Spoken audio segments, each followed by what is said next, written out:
नमस्कार, अस्सलाम वालेकुम, सत श्री अकाल। और मैं हूँ कलीम शेख और अभी मैं थाने में हूँ, महाराष्ट्र में। ये मुमरा लगता है और यहाँ पर मैंने अभी कई लोगों से बात किया। सबने यही कहा है कि मिलजुल कर रहना चाहिए। और मेरे साथ में कुछ लोग हैं, मैं इनसे डालूंगा दरगाह पे हम लोग। भाई क्या लगता है, ये जो अजमेर दरगाह शरीफ है ख्वाजा गरीब नवाज, अब उस पर भी केस हो गया। 2.5 दिन के झोपड़े को भी सर्वे का आदेश मिल गया, संभल मस्जिद को भी सर्वे का आदेश मिल गया। तो आप एक युवा हो, मुस्लिम हो, आप इसको किस तरह से देखते हैं? ये राजनीति है, क्या है? ये सब जो अभी हो रहा है ये सब राजनीति का खेल है। इसका लोग दंगे लगाने के पीछे पड़े हुए हैं, आपस में लड़ा रहे, भाईचारे खत्म कर रहे। हम यहाँ पे हिंदू मुस्लिम एकता है। हर दरगाह पे हर कोई आता है, गरीब नवाज सरकार को मानने वाले हर कोई है, उनकी दरबार पे आस्थान मुबारक पे हर कोई जाता है। उन लोगों को कोई ऐतराज नहीं है। ये जो राजनीतिक दल है आपस में लड़वाने के लिए लोग मुद्दे उठा रहे, क्योंकि इन लोगों को बात करने के लिए कोई टॉपिक नहीं है। ये मस्जिद और दरगाहों के पीछे पड़े। तो क्या लगता है इसमें प्रधानमंत्री की चुप्पी बहुत निराशाजनक और ये खतरनाक लग रही है आपको? जो प्रधानमंत्री कुछ आगे आके बोलना चाहिए, सबको समझाना चाहिए। देखिए, प्रधानमंत्री के अगर हाथ में होता था ना तो ये सब होने नहीं देता था। प्रधानमंत्री के हाथ में पूरा देश है। प्रधानमंत्री चुप बैठा है, पैसे वालों के हाथ में देश है। अच्छा, हाँ, जिसके हाथ में पैसा है। जो राहुल गांधी कह रहे हैं कि देश को चंद पूंजीपति चला रहे हैं, ये बात वही कह रहे हैं ये? हाँ, यही कह रहे हैं आप? हाँ, वही हो गया ना। क्या लगता है आपको, क्या लगता है?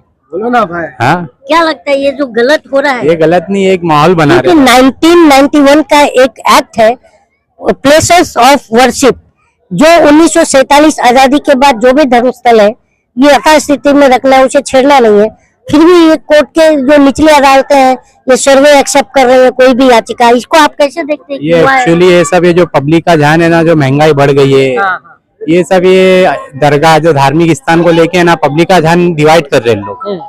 ऐसा होएगा नहीं, ये खाली पब्लिक को बेवकूफ बना रहे। जो महंगाई इतनी बढ़ते जा रही है, आसमान छू रही है, बेरोजगार इतनी बढ़ रही है, तो इसके बारे में अपोजिशन जो आवाज उठा रही है, तो ये कैसा धार्मिक स्थान का मुद्दा लेके लोग पब्लिक का ध्यान भटका रहे। जी जी हाँ। क्या लगता है ये जो ध्यान भटकाने से जो सरकार को क्या लाभ है? सरकार को मतलब वही है ना, मतलब वो जो भाव बढ़ रहा है तो पब्लिक का उस पर ध्यान हट के इस पे आ जाए कि हिंदू मुसलमान की राजनीति हो रही करके। तो आप भी मतलब जो राहुल गांधी कह रहे हैं कि ध्यान भटकाया जा रहा है, अडानी के मुद्दे से भी ध्यान भटकाया जा रहा है, क्योंकि अडानी के ऊपर भी अमेरिका में FIR हुई है 420 का। वो तो है, अडानी पे FIR हुई है, लेकिन उसका अभी तक क्या हुआ, उसका हल थोड़ी निकला है। वो तो हिंदुस्तान में बिंदास कल अपना शपथ ग्रहण था, उसमें भी आके अडानी गया। अच्छा, अभी आप महाराष्ट्र में हम खड़े हैं, बात कर रहे हैं। जी हाँ। आपने वोट किया? हाँ किया। क्या लगता है जो EVM पर संदेह पैदा हो रही है, इसको आप कैसे देखते हैं? ये तो इसके बारे में तो अभी नहीं बोल सकते, क्योंकि इसमें लेकिन अगर ये जो रिजल्ट आया, चौंकाने वाला रिजल्ट, क्योंकि इतना उम्मीद किसी को नहीं था कि महायुति इतना मेजोरिटी के साथ आएगी। ये चौंकाने वाला रिजल्ट, इन लोग का जो एक नारा था, एक रहेंगे तो सेफ रहेंगे, ये सब उसका ही मतलब देन है बस, क्योंकि मुसलमान है ना भटक चुका है। तो मतलब ये बताइए, एक रहेंगे तो सेफ रहेंगे का आपने जिक्र किया और योगी आदित्यनाथ ने नारा लगवाया, तो ये जो एक रहेंगे सेफ रहेंगे, तो हम बटन कहाँ थे? हम तो जो है, मैंने भी बचपन में पढ़ा स्कूल में, भारत माँ के 4 सिपाही, हिंदू मुस्लिम सिख ईसाई, तो हम बटे ही कहाँ थे? बटे नहीं है, लेकिन उन लोग के नजर में बटे हुए लग रहे थे ना। अच्छा, नेता लोग की नजर में, ये खास अपनी करके पॉलिटिक्स चमका रहे हैं। बीजेपी की नजर में। तो ये बीजेपी अपनी पॉलिटिक्स चमका रही है लोगों में धार्मिक स्थान को लेके। अच्छा, आप एक युवा हैं, थोड़ा समझदार भी लग रहे हैं, तो क्या लगता है कि ये जो प्रधानमंत्री की जो चुप्पी है, जो प्रधानमंत्री की चुप्पी है, ये देश के लिए खतरा है? प्रधानमंत्री तो समझो एक रॉबोट है वो। अच्छा, जी। तो वो कोई भी मुद्दे पे बोलते नहीं है, मुसलमान को खास करके मुसलमान के मुद्दे पे वो तो बोलते ही नहीं है। तो प्रधानमंत्री की चुप्पी, मैं दोस्तों बार बार कह रहा हूँ कि प्रधानमंत्री की चुप्पी जो है बहुत ही चिंताजनक और खतरा। सोहेल भाई भी अच्छा, माशाल्लाह। सोहेल भाई, क्या लगता है आपको? आप भी युवा है, क्या चीज? ये जो देश में मस्जिदों के नीचे मंदिर, दरगाहों के नीचे मंदिर खोदा जा रहा है, क्यों? ये सिर्फ इसीलिए कि इनको अपनी राजनीति चमकाना है और कुछ नहीं। इनकी राजनीति सिर्फ मुसलमानों से ही चमकेगी। ये मुसलमानों के लिए दिल में नफरत डाल रहे, हिंदुओं के दिल में नफरत डाल रहे मुसलमानों के लिए। आपके हिंदू दोस्त है? बहुत है, मैं खुद हिंदी मीडियम स्कूल से पढ़ा हूँ और मेरे इतने हिंदू दोस्त थे, मेरे कांटेक्ट में भी है, पर ऐसा कोई नहीं है जो आप लोगों में, जैसे आपके जो भी हिंदू दोस्त है, आप लोगों में किस तरह का व्यवहार, भाईचारा कैसा है? हम लोग का भाईचारा और व्यवहार तो बहुत अच्छा है। कोई भी धर्म को लेके बातचीत हम लोग में होती नहीं होती नहीं। है, नहीं कुछ भी नहीं है। ग्राउंड पर इस तरह की कोई बात नहीं है, सिर्फ मीडिया और नेता में दिख रहा है। ग्राउंड लेवल पे ऐसा कुछ भी नहीं है, ग्राउंड लेवल पे ऐसा कुछ भी नहीं है। जो सिर्फ ये जो नेता लोग कर रहे हैं ना, नेता लोग लोगों को भड़का रहे हैं। ये नेता लोग के चक्कर में ही जो पूरा हिंदू मुस्लिम मसला जो हो रहा है, ये नेता लोग के चक्कर में हो रहा है। ग्राउंड लेवल पे ऐसा कुछ भी नहीं है। तो हिंदू मुस्लिम तो होना भी नहीं चाहिए, शिक्षा, स्वास्थ्य, रोजगार पर बात ही नहीं हो रहा। रोजगार पे बात नहीं हो रही है, शिक्षा पे बात नहीं हो रही है, युवाओं पे बात नहीं हो रही है। आप युवा, सिर्फ हम लोग युवा ही, आप देख आप रहे क्या हैं। करते हैं? हाँ, आप काम क्या करते हैं? मैं रिक्शा चलाता हूँ आप देखिए, अच्छा, आप रिक्शा कितने साल से चला रहे हैं? 3 साल से। 3 साल से। तो रिक्शा चला रहे हैं तो आपको जो मतलब रोज का इनकम कितना होता है? 1000-1200 रुपया होता है, लेकिन उसमें शिप देनी पड़ती है, गैस का चले जाता है, 300 रुपया शिप रहती है। और गैस का गैस का भाव बढ़ गया है। खर्चा निकाल के आपको कितना बचता है? 200-300 रुपया 400 रुपया बच जाता है घर चल बस। जाता है क्या? कहाँ से चलेगा बताओ, आज की तारीख में कहाँ से चलता है घर? देखिए, ये एक्चुअल ग्राउंड रिपोर्टिंग है जो मैं आपको बता रहा हूँ कि ये जो भाई बता रहा है यही फैक्ट है। क्या तो क्या आप मतलब, क्या घर महंगाई से क्या दिक्कत है? गैस का भाव बढ़ गया। जहाँ अपने को 400 रुपया 500 रुपए में गैस मिलता था, आज वो 1100 रुपए में मिल रहा है। आप रसोई की बात कर रहे हैं? रसोई की बात कर रहा हूँ। अब लेकिन मैं कहूँगा तो घर वालों की आप जो अपने रिक्शे में एलपीजी यूज करते हैं, वो 3 साल पहले और अभी क्या है? 77 हो गया है 1 किलो का 3 भाव। साल पहले क्या था? 3 साल पहले कुछ 42 या 40 के आसपास था। 38-42 था। 38-42। तो 3 साल पहले और अभी में इनकम में परिवर्तन हुआ है? इनकम में कुछ परिवर्तन नहीं हुआ है, सिर्फ महंगाई में परिवर्तन हो रहा है, इनकम में कुछ भी नहीं हो रहा है। परिवर्तन खाली हिंदू मुसलमान में कर रहे हैं लोग, इनके पास कोई मुद्दा है ही नहीं, बस आपस में हिंदू मुसलमान कराना चाहते हैं। और ये माहौल लेकिन जो हिंदुस्तान का बेसिक मुद्दे हैं, शिक्षा, स्वास्थ्य, रोजगार, नहीं, उस पर बात नहीं करेंगे। उस पे मोदी जी को कुछ बोलना ही नहीं आता है, ऐसा खामोश बैठे रहते अच्छा, आप एक युवा हो, जी। मोदी जी की चुप्पी आप कैसे देखते हैं? बहुत अच्छा क्योंकि मोदी जी को सामने आना चाहिए जरूर आना और चाहिए। जनता को समझाना चाहिए कि लड़ो मत, एक रहो। हाँ, जरूर आना चाहिए उनको सामने। तो प्रधानमंत्री का के लिए बने हो, खाली चुप रहने के लिए बने? आना चाहिए ना सामने, बोलना चाहिए उनको। रोजगार पे बात करो, महंगाई, आज तेल का भाव कितना हो गया है, उस पर कोई बात नहीं हो रही है। बेसन का कितना भाव हो गया है। अभी मेरे हिंदू दोस्त लोग हैं, मैं उसको बोला हैप्पी दिवाली, वो बोलता काय का हैप्पी दिवाली, घंटे का हैप्पी दिवाली। क्यों? महंगाई, घर में करौंजी बनता, क्या क्या बनता। ये तो उनका कहना है कि दिवाली का भी दिवाला निकल गया महंगाई से। तो इस पे बात करें ना मोदी जी, इस पे क्यों नहीं बात करते?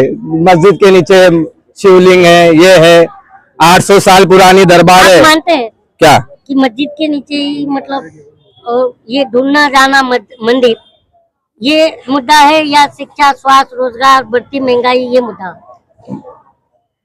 वापस पूछिए आगे।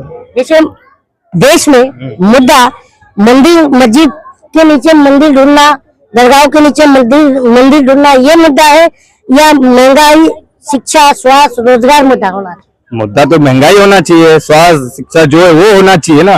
ये मंदिर मस्जिद में काय को आपस में बांट रहे हिंदू मुसलमान को?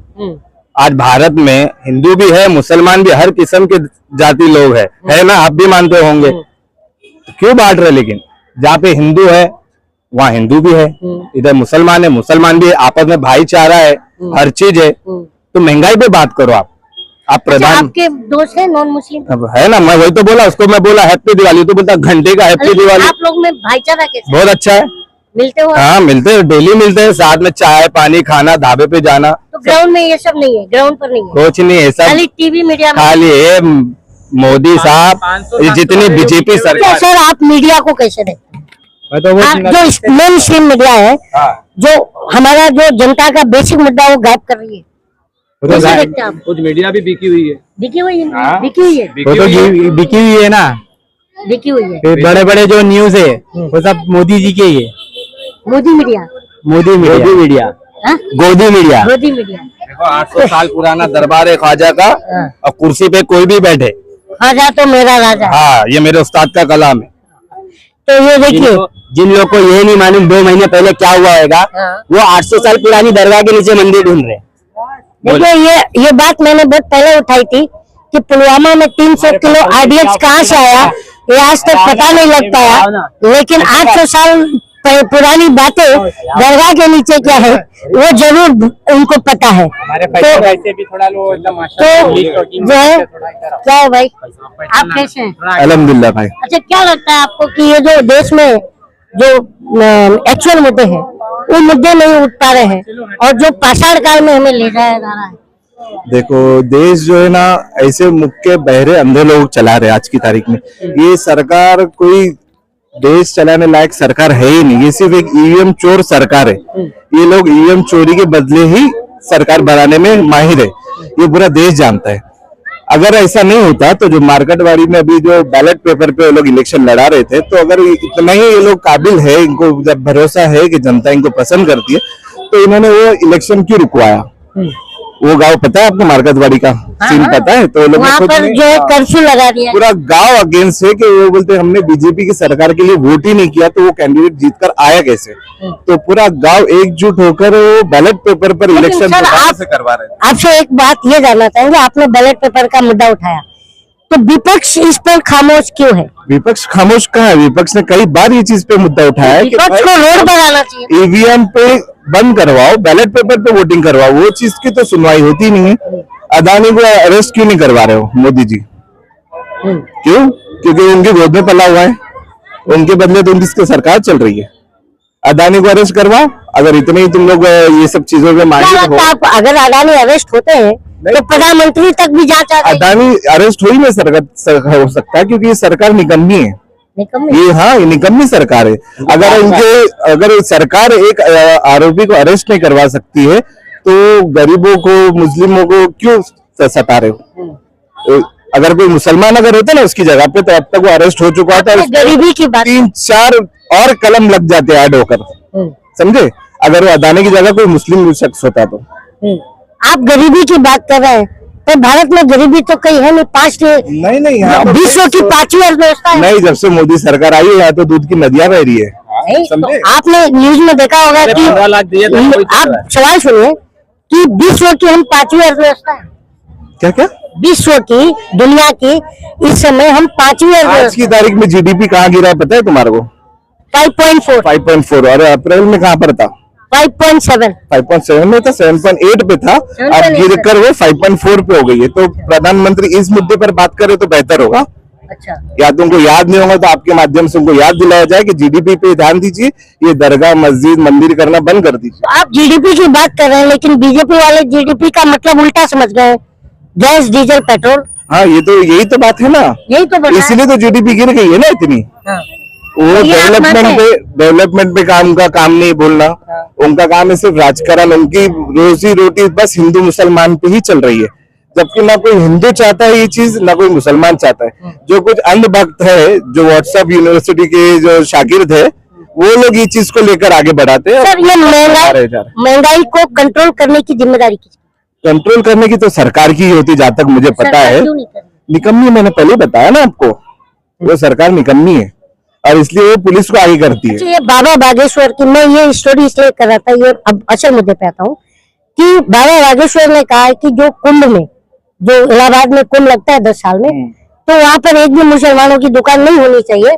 और वो ये भी कहे हैं कि मेरे अंगने में तुम्हारा क्या काम है। तो अभी यहाँ पर भी जो हमारे हिंदू भाइयों की भी दुकान है और उनसे मैंने बात की, कई सालों से कोई दिक्कत नहीं, कोई परेशानी नहीं। तो इस तरह की ये बाबाओं को मतलब एक करने की कोशिश करनी चाहिए, फिर ये ऐसे क्यों बात कर रहे हैं? पहले तो ये बाबा, ये सब जो ढोंगी बाबा है, ये बागेश्वर बाबा, ये जो मेकअप करके बैठता है, वही उसी की बात कर रहे हो ना तुम? हाँ, तो ये सब बाबाओं को तो हम लोग मानते ही नहीं। पहली बात, जो इनके धर्म है उसके हम लोग खिलाफ नहीं है। तुम्हारा धर्म तुमको मुबारक, हम हमारे घर, तो हमारा संविधान भी कहता है, समझे? ये हमारा संविधान भी कहता है, हम लोग भी ये चीज पे मानते हैं। और आज तक यही बचपन से हम लोग सीखते हैं ना, हमारे माँ बाप ने हमको ये चीज सिखाई है, हिंदू मुस्लिम करना। उनके घर में हमारा जाना है, उनको हमारे घर में आना जाना, ईद में मिलना है, दिवाली में मिलना है, ये सब चीजें। 2000 फैसल सैयद। तो फैसल भाई, तो ये सब चीजें जो मीडिया में, सोशल मीडिया में देख के आपको क्या तकलीफ होती है? तकलीफ तो होंगी ना भाई, क्योंकि अगर तुम किसी एक कौम को बायर्स हो जाओगे, सिर्फ एक कौम को हर चीज में टारगेट करोगे, तुम वो कौम को आगे बढ़ाने की तो कोई बात होती ही नहीं है, ना उनके बच्चों के फ्यूचर की बात होती है। कोई चीज में तुम बता दो मुसलमान को इन्होंने आगे किया है, ये तो रिजर्वेशन भी हटाने के चक्कर में। कांग्रेस भी यही किया है। कांग्रेस ने अब तक वन साइड, ये मतलब ये जो तुम बोल रहे हो ना कांग्रेस ने ये किया, कांग्रेस ने सबको लेकर चला आज तक। अच्छा। हमने तो कभी आज तक 70 साल से जो कांग्रेस की हिस्ट्री में हमने कभी ये नहीं सुना कि उन्होंने हिंदू मुस्लिम किया या कोई दरगाह मस्जिद। आज रात को ऑर्डर पास होता है, सुबह मस्जिद गायब हो जाती है, दरगाह गायब हो जाती है। जो कानून में जितने सारे केस पड़े हैं, रेप केस पड़े हैं, गरीबों के केस पड़े हैं, कई लोगों के केस पड़े, वो सुलझाने के लिए वकालत क्या है, अदालत क्या कर रही है? ये काम के लिए पहले वकालत हाजिर। आपको मैं एक और सवाल, मेरा एक सवाल है, जैसे मुरादाबाद में एक TDI करके पॉश इलाका है, वहां पर एक मुस्लिम डॉक्टर इकरा चौधरी घर खरीदते हैं और बेचने वाला जो डॉक्टर होता है उसका नाम होता है अशोक बजाज। जैसे ही इकरा चौधरी घर खरीदती है तब से लेके अब तक 2 दिनों से लोग सड़क पर उतर गए हैं और उसे कह रहे हैं कि यहाँ पर मुस्लिम नहीं रहना चाहिए। इसको आप कैसे देखते? ये बहुत सी जगह पे हो रहा है। मेरा रोड में भी अगर जाओ तुम, बहुत सी जगह पे ये हो चुका है कि मुस्लिम्स को सोसाइटी में एंट्री नहीं देंगे, वो लोग को घर खरीदने नहीं देंगे, इवन रेंट पर भी नहीं दिया जाता है। समझे? ये माहौल ये लोग नहीं तैयार किया। ये जो हमारी सरकार है बहुत ही अच्छी सरकार है। अच्छा, तो फैसल भाई, इन सब को माहौल जो अभी प्रेजेंट में आप देखते हो, चाहे सोशल मीडिया के माध्यम से, चाहे मेनस्ट्रीम मीडिया के माध्यम से, तो आपको ये चीजें देख करके क्या लगता है और क्या होना चाहिए? देखिए, हमारे कहने से अगर कुछ हो जाता, मुसलमानों के कहने से अगर हो जाता तो बात ही क्या थी? और आज ये हालत में मुसलमान नहीं होता, इतनी तकलीफ में नहीं जी रहा होता, इतने दहशत डर के, क्योंकि पुलिस भी उनकी है, सरकार भी उनकी है। अगर हम लोग कोई चीज के लिए सुनवाई लेकर जाएंगे भी पुलिस के पास तो वो चीज का कोई हल निकलने वाला तो है नहीं। आप कह रहे हो कि मुसलमान चिल्लाता रहेगा, उसकी कोई सुनवाई कहीं नहीं होने वाली। ये हालत किसने की, क्यों हुई? ये हालत 2014 के बाद ही हुई है। अच्छा। उससे पहले ये माहौल कभी नहीं था। सब मिलजुल के खुशहाल थे। यहाँ तो खुशहाल का तो मतलब नामो निशान ही मिटा दिए, रहना मुश्किल हो चुका है आज की तारीख में। लोग ने वो चीज कर दी है, माँ बहनें बुर्का पहन के बाहर नहीं निकल सकती है। तुम्हारी लड़कियां जो भी पहने वो तुम्हारे घर की बात है, हमारे घर की बात है वो हम देखेंगे ना, बुर्का पहने या ना पहने। लेकिन कौन क्या पहनेगा, कौन क्या खाएगा, ये कोई सरकारें नहीं डिसाइड कर। वही तो, ये प्रधानमंत्री जो है डेवलपमेंट को छोड़ के आजकल ड्रेस कोड में घुस चुके हैं। उनका ये चीज में ज्यादा ध्यान है कि कौन सी लड़की क्या पहन के निकल रही है। तुम वो सुरक्षा बढ़ाओ, तुम्हारी लड़कियों के साथ अगर जो भी जात पात जो भी हो रहा है, जिस भी लड़की के साथ रेप हो रहा है, तुम्हारी सुरक्षा निकलनी, इस वजह से ये रेप हादसे हो रहे हैं ना।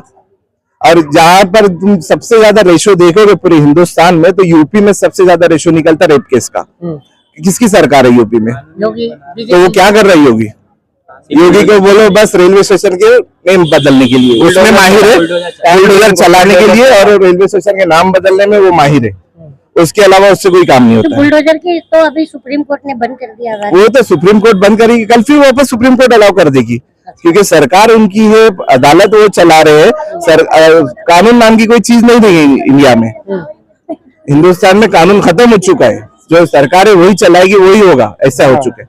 तो ये जो हमने बात करी, ये हमारी बातचीत में क्या गलत और क्या सही है, प्रतिक्रिया आपकी बहुत जरूरी है। प्रतिक्रिया आप दीजिए और मैं हाजिर रहूंगा आप नए वीडियो के साथ। बने रहिए मेरे साथ। जय हिंद, जय भारत।